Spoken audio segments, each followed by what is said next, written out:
Yeah, I mean, that's a tough team. We knew they were tough. You know, we got up on them 13 at the half. We knew they weren't going to go away. You know, they came out in the second half. They were scoring on us a little too much.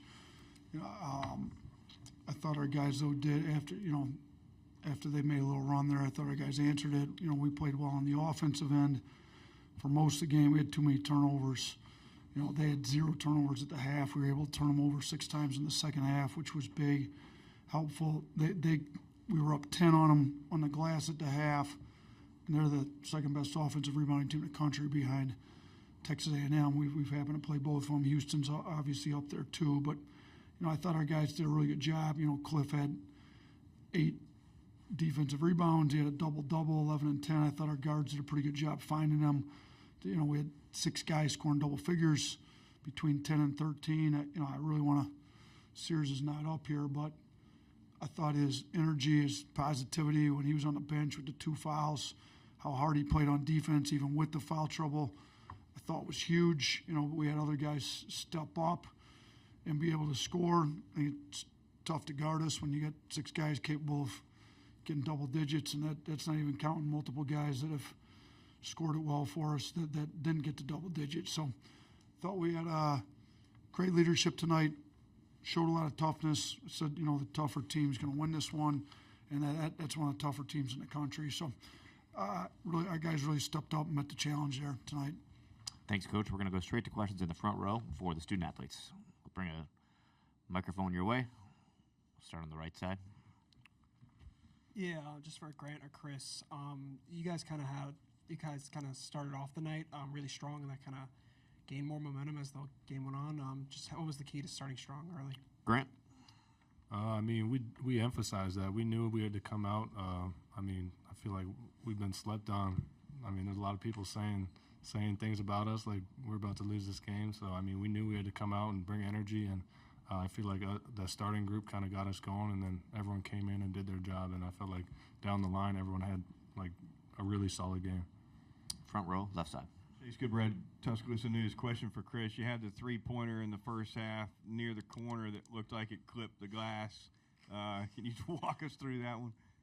Man, like you right, it did hit the glass, but, you know, I was leaning a little bit, so it happened to, go to the right a little bit. But, hey, the ball was going in today, you know, not complaining at all. Back row on the right, guys. Way back. Justin Williams from The Athletic. Grant back here. Coach talked yesterday about the importance of rebounding because of how they crashed the glass. They got some rebounds, but you guys held them to, I think, 9 second chance points. What was the key to that point of the game allowing you guys to get out and run?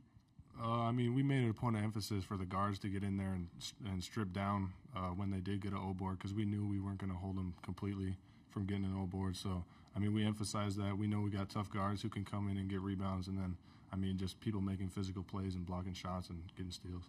Left side, second row. Travis Nelson, Willoughby News Herald. This is for Grant. You guys, like, Coach, and you guys talked about the rebounding and stuff going in. It felt like you guys, I don't know if it's motivated to have a better response to this, but talk about just the rebounding. It felt like overall this really, against that team who's second best in the country offensive rebounding, you guys beat them on the glass, and that was huge in your win today. Yeah, we know we're capable of it because we've done it against, like, all the best teams who crash the glass. So we know we got to bring it. We got to bring it more often, even against teams who don't crash as hard, or like teams who aren't as physical. But I mean, I think if we do that, we'll win a lot more games. Third row, right side. Julie Mitchell, WVTM 13 in Birmingham. This is for all 3 of you. Talk about guys who really chipped in these 2 games here. Mo D had himself quite a cute couple games here in Cleveland. I know he's been a spark plug all season, but can you speak about him and what he's brought these 2 games here in Cleveland? Aiden, want to start us out? I would just say he's brought straight toughness and just hard playing.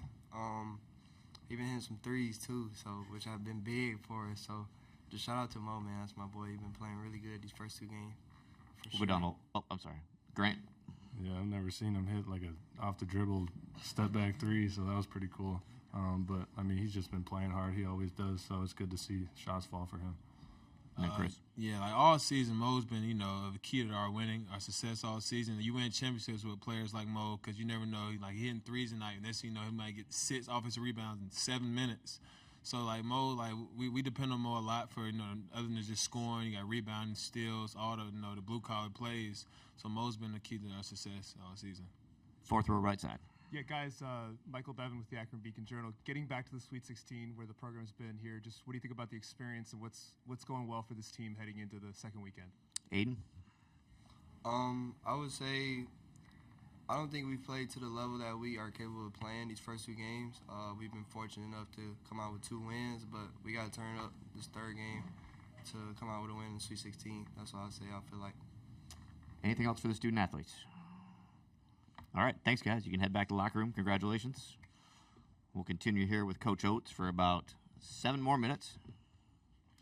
We can go right to the front row, Coach, on the right side. Let's get a mic up here, guys.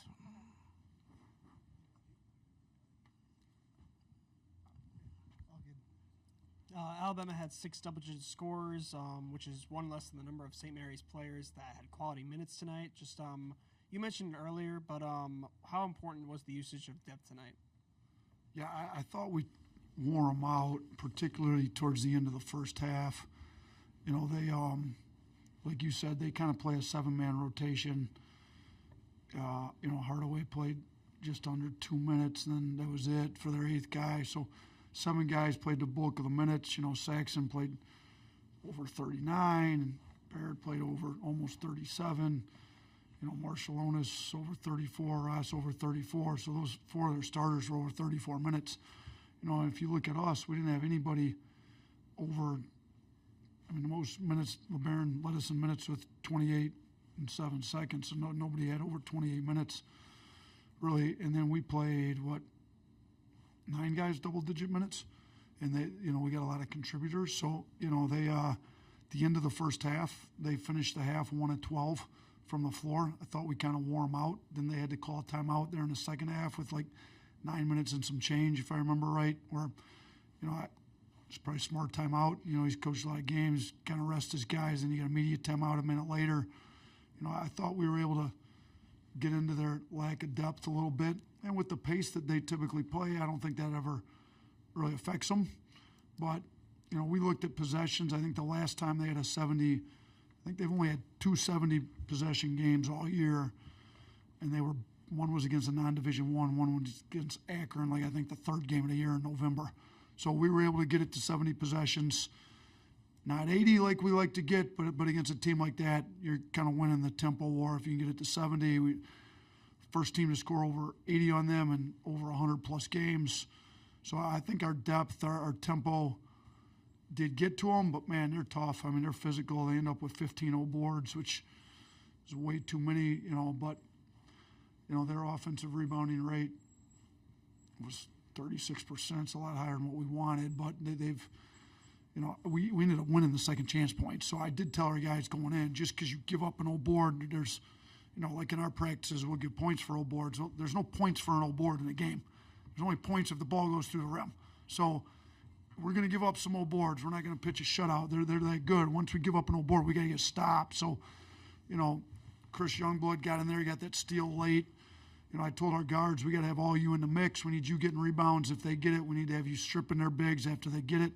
You know, LeBaron ends up with 3 steals, 6 defensive rebounds. Can't say enough about our guards making tough plays, I thought, helping rebound. So thought we did a good job with some of that stuff. Left side, Coach. With the Tuscaloosa News. Coach, do you think this team is even better equipped from a personnel standpoint and a depth standpoint to reach a Final Four, even more so than the team that actually did it last year? Yeah, for sure. We're definitely deeper with more guys available. You know, I thought Darian Reed was great on Friday. You know, it didn't work out to play as many minutes this game, but we literally have 10 guys. I'm comfortable playing double-digit minutes. You know, Grant Nelson was hurt. We got away without playing him hardly at all.